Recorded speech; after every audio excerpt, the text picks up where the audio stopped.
Hello and welcome to Stories from Foster Care, a brand new podcast series from the Irish Foster Care Association.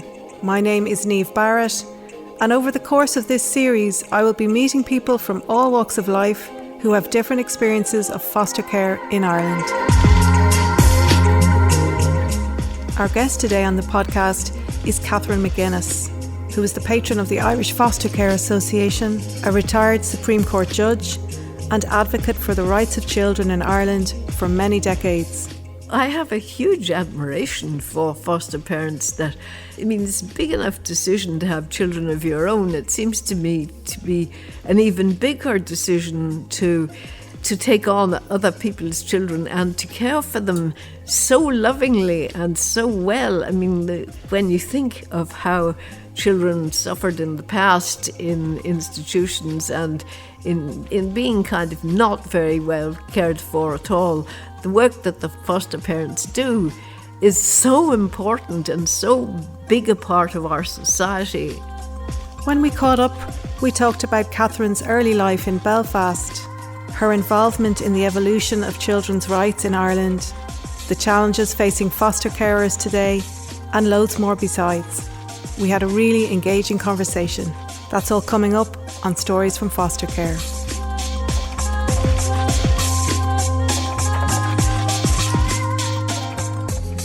So Catherine, you're very welcome to the podcast. Thank you. And thank you for being here with us today. You have such a long and distinguished life in public service. It's kind of hard to know where to begin. Well, that's a very polite way of saying that I'm an old woman. You've contributed so much, Catherine, and I thought it might be nice to start at the beginning, as it were. You were born in Belfast. Yes. You describe yourself as a clergy daughter.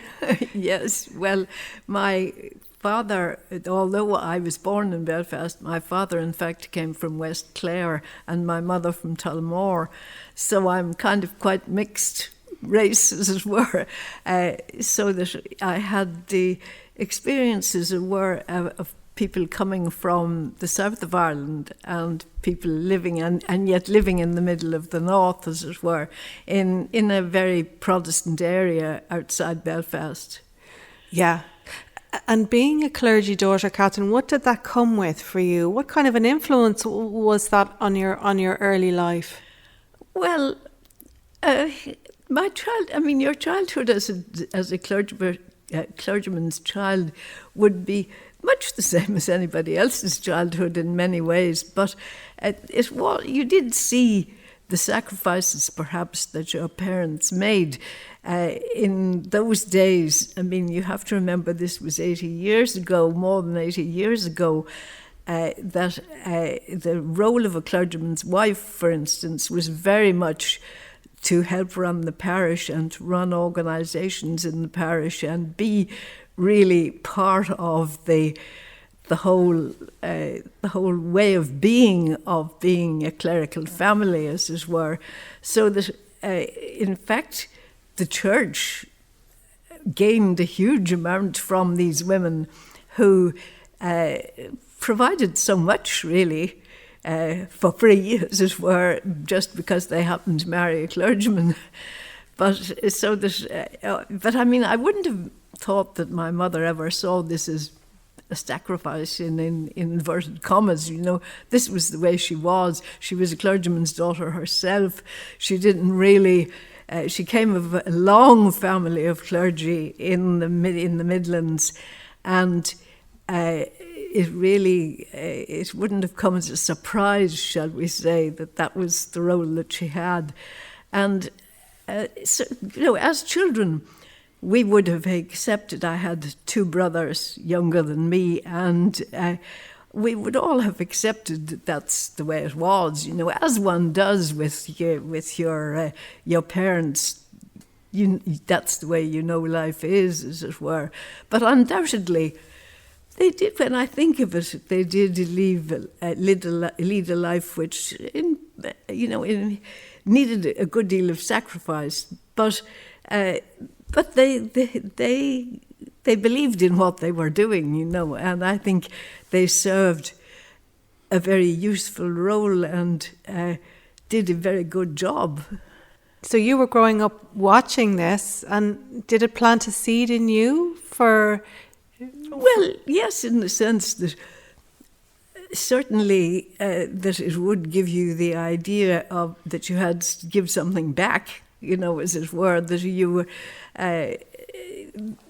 not necessarily, I wouldn't necessarily have said that I was thinking along quite the lines of following on and being a clergy wife myself, or being at a later stage when they had women clergy, that I never really thought of that as a career for myself, as it were.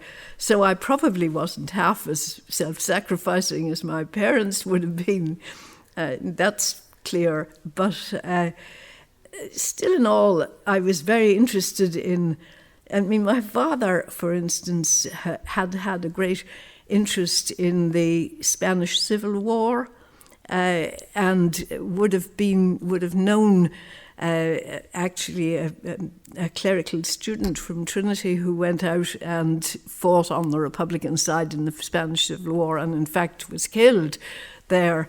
And at a later stage in my life, I got to know Mick Reardon and the various people on the kind of Republican Spanish Civil War side in Dublin that I knew, and I really valued knowing them. But I was brought up to see that politics mattered, as it were. And of course, if you were living in Northern Ireland, politics was hard to escape, But of course, the area that I was living in for many years was... you didn't even have an election. It was Unionist unopposed, for the Stormont Parliament, and indeed for Westminster as well, I suppose, when I think of it.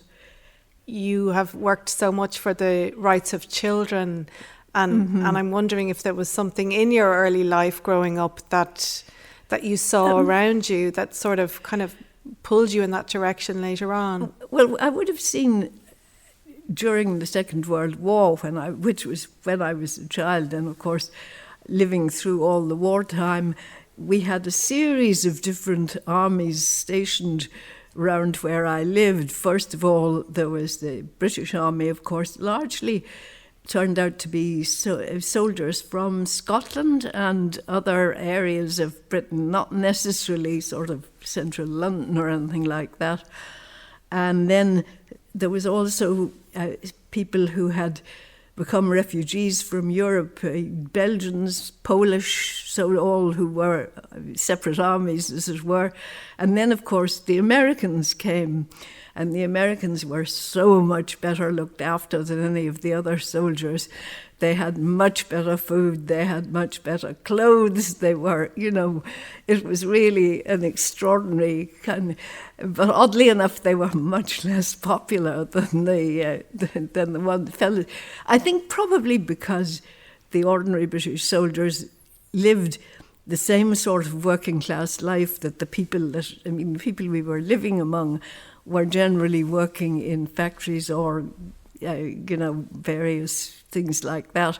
They weren't rich, and I think they found it easier to amalgamate with soldiers that came from the same sort of background. And American was really foreign, However, all this lot of soldiers resulted in a certain amount of, shall we say, young babies appearing that were not expected, and but it was interesting that on the whole there was no sign of these babies being placed into some sort of, well, of course we didn't have convents, but not into an institution.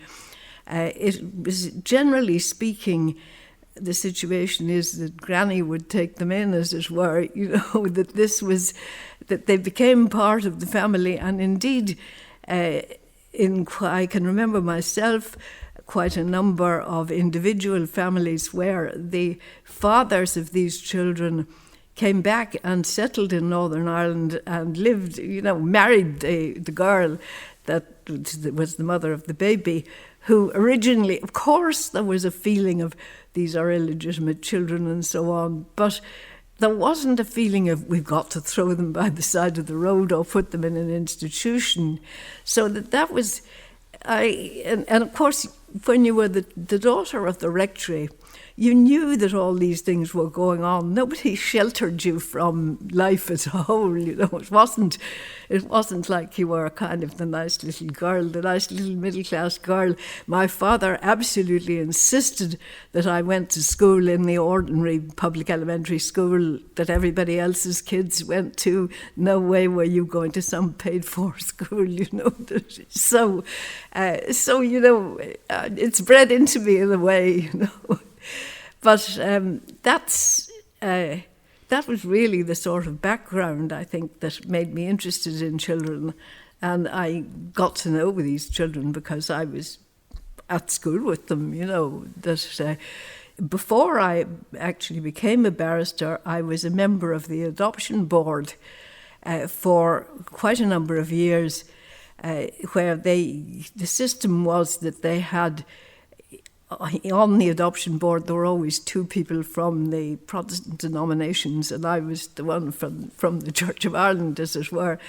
And I don't know that the Minister for Justice at the time, because it was oddly enough, it was the Department of Justice that looked after the adoption board at that time, not any. And I know that the then Minister for Justice looked pretty crooked at me when the Church of Ireland suggested me as a person to be appointed, because he knew that I had worked with the Labour Party over the entire 1960s as a speechwriter and researcher and so on, so that I was. However, he managed to say, impressed by the Church of Ireland, who said, she's a good girl, even if she was in the Labour Party. And I got appointed, so that I saw things from the end of what was happening with adopted children. And of course, at the end of the time that I was working with the adoption board, life suddenly changed. And that was because the decision was made that the unmarried mother's allowance would be paid to the unmarried mothers. And just like that, the number of children that came for adoption from Ireland practically disappeared. And and it became, people who wanted to adopt children were adopting children from abroad, as is now, and has always, it just showed you how much it was the actual lack of money that made the unmarried mothers place their children for adoption. The way, just as soon as you got the unmarried mother's allowance, even though it wasn't a lot of money, mind you, it was a struggle to bring up the children, but they stuck with them. And it was as though it changed, not exactly overnight, but so quickly that all changed. Yeah, absolutely. You've been involved in directly, or certainly witnessed, many watershed moments. Yes, indeed. And one that springs to mind, and maybe you agree, is the Kilkenny incest case that you were appointed to head the investigation into in 1993. Yes, well, indeed, it was. It was a watershed in the sense that it brought out a lot of the issues that arose over looking after children, and even looking after children within their own families, because of course the incest that took place was within the family. It wasn't it wouldn't be incest if it was somebody else. So, but it was, I think, the amount of publicity that it accrued that kind of drew people's attention to the general looking after of children, the general welfare of children. And while ever since the passing of the Guardianship of Infants Act, which was in the 1960s, where it was established that the welfare of the child was the primary thing that the court should look at, that even though we've had and of course the court did look at it, but society in general wouldn't necessarily have followed exactly along those lines. And so I think that the shock of what was revealed in the Kilkenny incest inquiry was a kind of time when people said, well, we have to take another look at this to see that this kind of thing doesn't happen again, as it were. But it was round about that time that I started working in these cases for the Eastern Health Board. And they were, of course, following the Guardianship of Infants Act, but it was just at the time when we were coming to the end of the holding of children in institutions, and children were, well, adoption was, of course, a desirable outcome or seen as a desirable outcome, but also in many cases the child couldn't be adopted because the mother wouldn't agree to the adoption or for various other reasons, and fosterage became a good way of looking after children and accepted as being a much better way than institutional care, generally speaking. So that you just began to see the way the whole thing changed. And in the Eastern Health Board and in the other health boards as well, which I acted for, you could see they would develop a certain group of social workers and administrators that were working in that area and who were overseeing the placement of children for either adoption or for fosterage. So that it is really from that the present situation where TUSLA was set up, and TUSLA began to look after that whole area, which, this all made sense because otherwise it was divided up into different areas for all the different health boards, which made life difficult because the health boards, after all, were looking after all the hospitals and everything else as well. So sometimes perhaps having to look after all these children, well, I'm not saying they put it to one side. They didn't. I think they all did the best they could. But just it was spread into so many different little sections that I think that the idea of developing it all into a kind of all-Ireland body was just another big change that happened. And, of course, then later on in the 1990s, when I was appointed as a judge, first of all in the Circuit Court and later in the High Court and the Supreme Court, well, more in the Supreme Court doesn't really deal an awful lot with that kind of thing unless there's some extreme legal point. But in either the Circuit Court or the High Court, you would get quite a lot of cases that involved the custody of children, and also cases where there was conflicts between the natural mother of the child and the adoptive mother. The child had been placed for adoption and the natural mother then refused to sign the consent for the adoption, and there would be a major High Court action between them both, so that they were very difficult cases to decide because the law was that you were looking for the welfare of the child, and that's what you did. But sometimes you could see the sort of tragedy that could come out of that, both for the case where maybe you said, well, the natural mother shouldn't have this child. The child has been placed for adoption, has formed a relationship with the adoptive parents already, and so on. I mean, it had been left for too long, sort of thing. And then occasionally also you got a case where you had to take the child away from the prospective adopters and let the natural mother take over.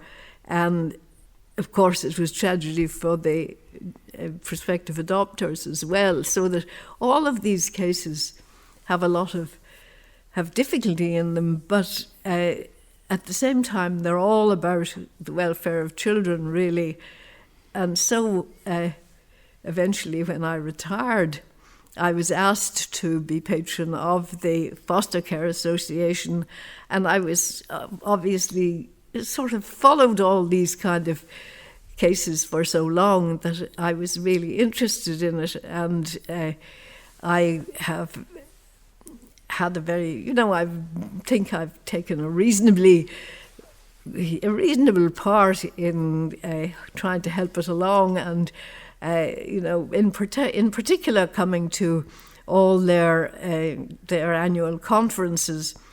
And I have to say they're quite the best conference that I ever go to, because they bring the children as well. And I mean, many a conference has a lot of long and interesting papers and so on, but they can be not necessarily very lively. But if you have a conference that has all the children as well, it makes it much more lively and interesting in a way. And also, what strikes me is the level of understanding and interest that the parents who have custody of children, the foster parents, have in quite complex discussions. I mean, even particularly, I thought this year when we had discussions that were, well, it's all on Zoom, of course, now, which in a way makes it a lot less lively because you don't have the children there in person. But the level of discussion in the questions and answers from the floor, as it were, was absolutely striking, I thought. So that the people who become foster parents and who take on the foster care of children obviously not only love children to start with, but also, I have children myself, but the thought, many people already have children and take on foster children. And I know well how much work and how much input is involved in looking after children.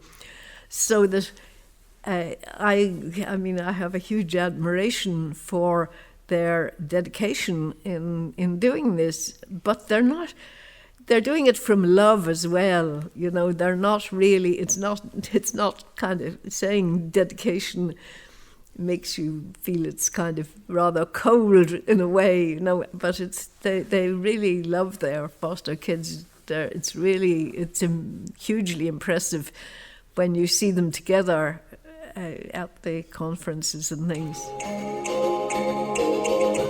Hi, my name is Anne McCluskey. I'm a foster carer, and you're listening to the Stories from Foster Care podcast. Remember to subscribe to the podcast on Apple, Spotify, Nearcast, or wherever you get your podcasts.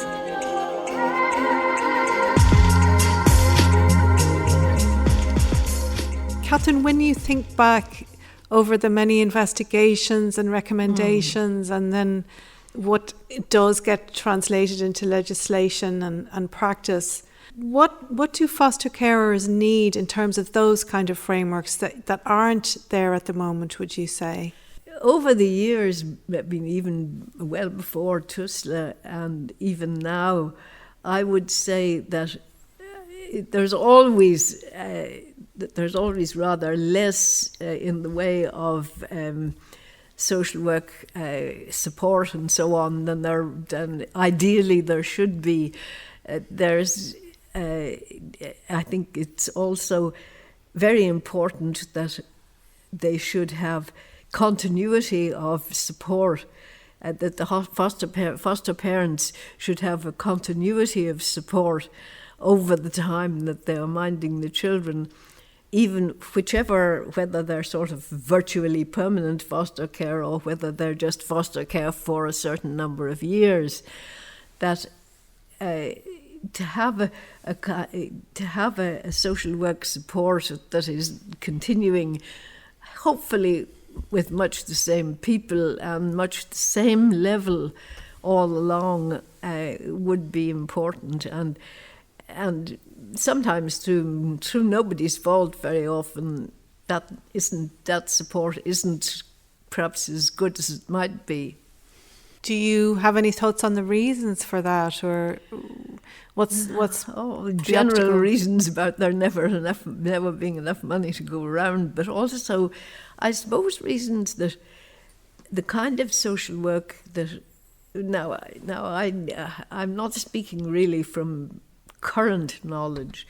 I'm thinking more of the time when I was acting as a barrister in these cases, and that I got to know the actual social workers that were working in the Eastern Health Board and in indeed the other health boards that I worked for, that I got to know them, and they were as friends, as it were, as well, and I could see how the system worked and how they might get... they have careers, they can get tired in a particular situation, they may need to move, they may get ill, all sorts of things can happen, so that it's hard to guarantee that you'll get the same person all the time, but I do think it's worthwhile trying to have a continuity of support. However, I have to say that the Foster Care Association has been very steadily helpful to foster parents, and it's a voluntary organisation in that sense. I mean, it's voluntary for the foster parents to join it, and they take a very lively interest, as I've said, about the conferences, for instance, but all along they've made it into a very lively organisation, and in particular the present people who are running it, Catherine Bond in particular, has taken a lot of steps forward, I've thought, in her leadership of it. I think she has made a really big difference. Foster parents have this organisation that is their organisation, and it is quite influential as well as an organisation. It does carry weight when it makes a point, I think, which is good, that it's not just looked at as, this is just a little club for the foster parents. I mean, it really has much more push, that has much more strength than that, I feel. As you no doubt know, Catherine, the Grace case is back in the news with an interim report, sort of harking back to the systemic landscape that very foster carers are trying to operate in. So many years later, things seem to be continuing. Children are left to languish in places where they shouldn't be. Yes, it can happen. There's no doubt about it. Well, this is perhaps again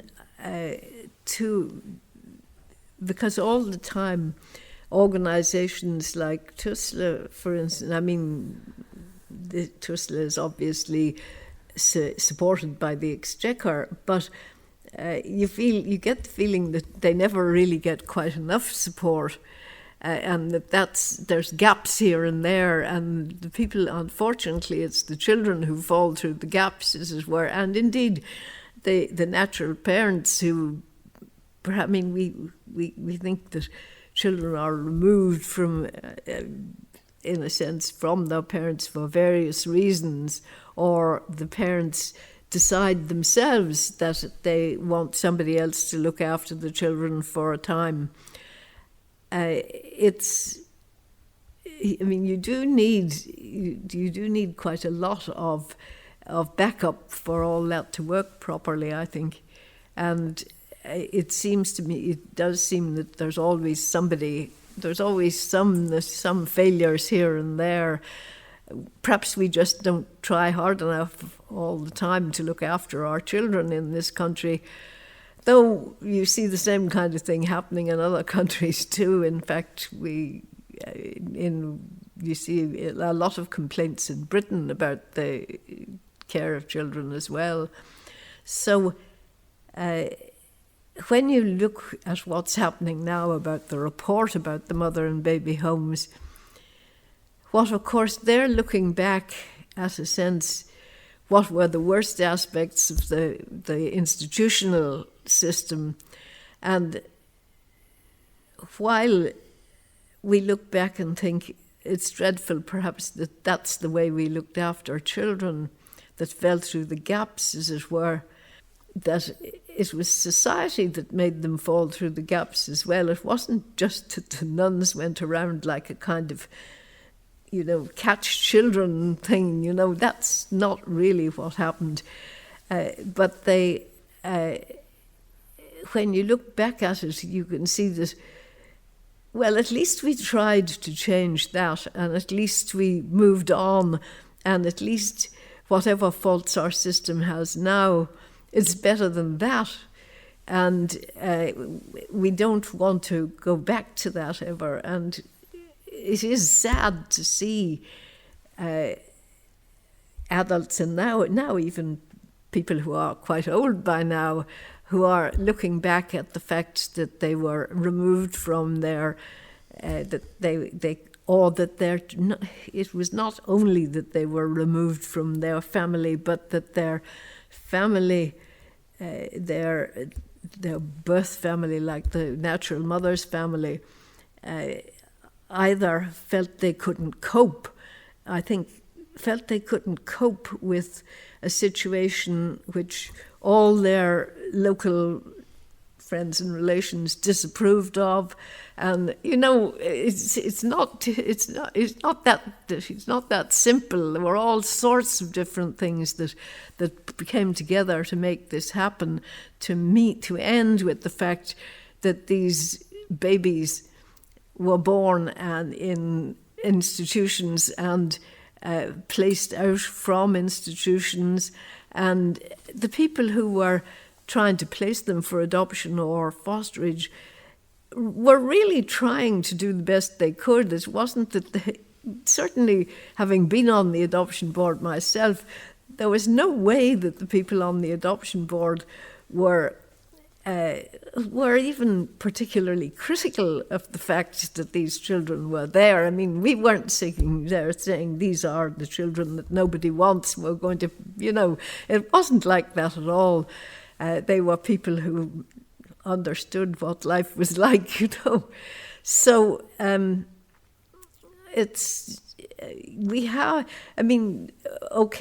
a lot of faults in our present system, but we've moved on from what it was like then, and it's moving to see these women now, or women or men indeed now, who are looking back and saying, I could have been cuddled by my own mother, as it were. I could have been minded by my own mother, but I wasn't. And even though my foster mother or my adoptive mother was really, really good to me, I still would have liked to know. And of course, large part of that difficulty was because the whole system and the Adoption Acts in the 1960s provided that there was no that the children that were adopted were given no information about who their natural mother was or their natural family was, and you had tragic kind of situations where people searched and searched and searched to try and find what they thought of as their real mother, undoubtedly. On the other hand, to be fair, a lot of adoptions worked extremely well, and people were very happy in them, and quite prominent people or adopted people who accept that. But so that it's not always a kind of, you shouldn't look on the kind of tragic side of it all the time, but there have been tragic sides of it, and certainly nowadays when they don't have this cut off of information nowadays, it's very much better, obviously. Yeah, they're able to at least try to make contact. Yes. Whereas in the past, children were prevented. Oh, absolutely. And deliberately yes. so. They yeah. were. Oh, they were yeah. prevented they were prevented from knowing who their natural family was yes. at all. That was while there were records of it, but also you had the position where you got a birth certificate which didn't show your natural parents, and your adoptive parents would be on the birth certificate. But you never were able to get a birth certificate that you couldn't go back from. You couldn't go back on the records to see who you came from. Yeah, that was it. The trail was cold. Yeah. Oh, absolutely. Yes. If yes. that's what and your birth certificate. You see, we have moved on. You know, we're not. You know, we've seen some of the mistakes of the past, but unfortunately, of course, the mistakes of the past kind of come back and bite you in a sense when you get a thing like the current report, and you can see how it affected people and how even they would worry about it now, about why they were taken away from their actual mother, their natural mother. Catherine, to ask you a question about your life in public service, which is extensive, as we're saying. What would you say in terms of service to children? What would have been the most difficult moment for you, if it's possible to say, and what would have been the happiest moment? The most difficult moment? Yeah. Well, certainly it would have been among the cases that you had to decide as the court, deciding between whether a natural mother should have a child or whether the adoptive parents should hold on to them. And I don't remember the people's names, and I wouldn't use them even if I did, but I do remember a particular case which came from Galway, the kind of Galway area, where there was it was really almost impossible to decide which was the best way for the child, and eventually the child went back to, but it turned out well in the end, because although the child went back to the original mother, they became friends, and they did see, so that it did turn out well in the end. But I remember the actual decision was extremely difficult to make. Those sort of decisions would be things that I would remember as. But that's what you're paid for as a judge, is to make decisions. So that, don't complain, don't. Yes, but as a person, very hard. As a person, you still remain. Yes, it doesn't do to stop being a person, I think, and just turn into a. Well, we used to speak of. Sometimes people got what they called judgeitis. And you should always be careful to avoid getting judgeitis. What were the symptoms of judgeitis?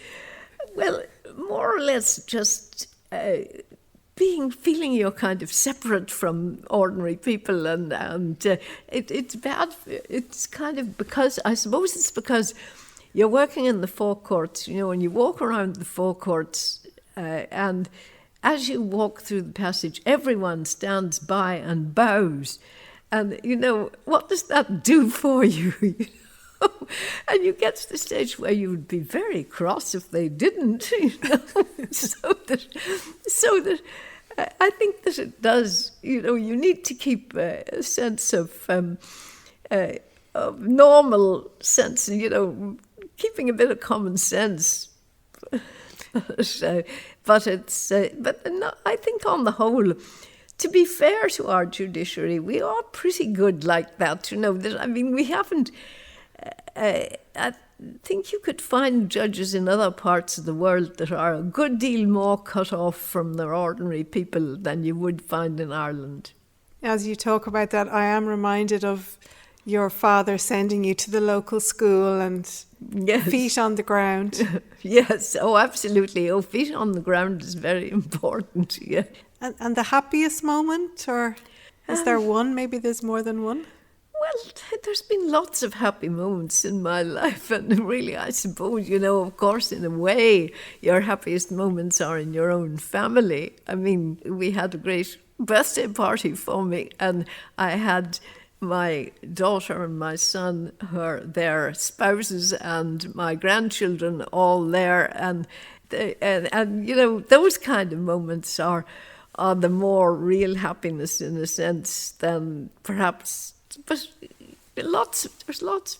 I find it hard to sort out things like that. I have had a life that has had a lot of happiness in it, I think. I'm wondering if the amendment to the Constitution for children was... Oh, well, I was very pleased when we finally succeeded in that. Yes, absolutely. That was a great moment when we actually got that done. And it has given strength to making the welfare of the child and the primary situation in the law and so on. I think it has had an influence, but it was more, in a way, the look of it that has more of an influence. When you change the Constitution, it is really important. The several times that we've changed the Constitution, and on the whole, I have thought that we've been going in the right direction in the different changes that we've made. I mean, a lot of them I was happy about, even though in some of them I would have been, while I was a judge, you wouldn't have been able to campaign in about, one way or the other in them. But it's... That applied, for instance, to when the introduction of divorce in the Constitution. Because I was a judge, I couldn't say a word one way or the other about it. But not that I didn't have an opinion, but you couldn't make it public. So, but I think on the whole, what we as a people have done, on the whole, been on the right side of change. Catherine, is there anything you would say to foster carers as we begin to come to a close? I have a huge admiration for foster parents that it's a big enough decision to have children of your own. It seems to me to be an even bigger decision to take on other people's children and to care for them so lovingly and so well. I mean, when you see the foster parents and the foster children together, especially at the annual conferences and so on, when you see the relationship between them, it's brilliant. And it really is, it is such, when you think of how children suffered in the past in institutions and in being kind of not very well cared for at all, the work that the foster parents do is so important and so big a part of our society that, even though I feel I'm probably getting too old to go on working with them, I still hang on because I just... Not only do I admire them so much, but I enjoy the people who work in that field so much. Catherine, thank you so much for being with us today. It's an honour to talk with you. Thank you from all of us. Thank you very much yourself. I've really enjoyed talking to you.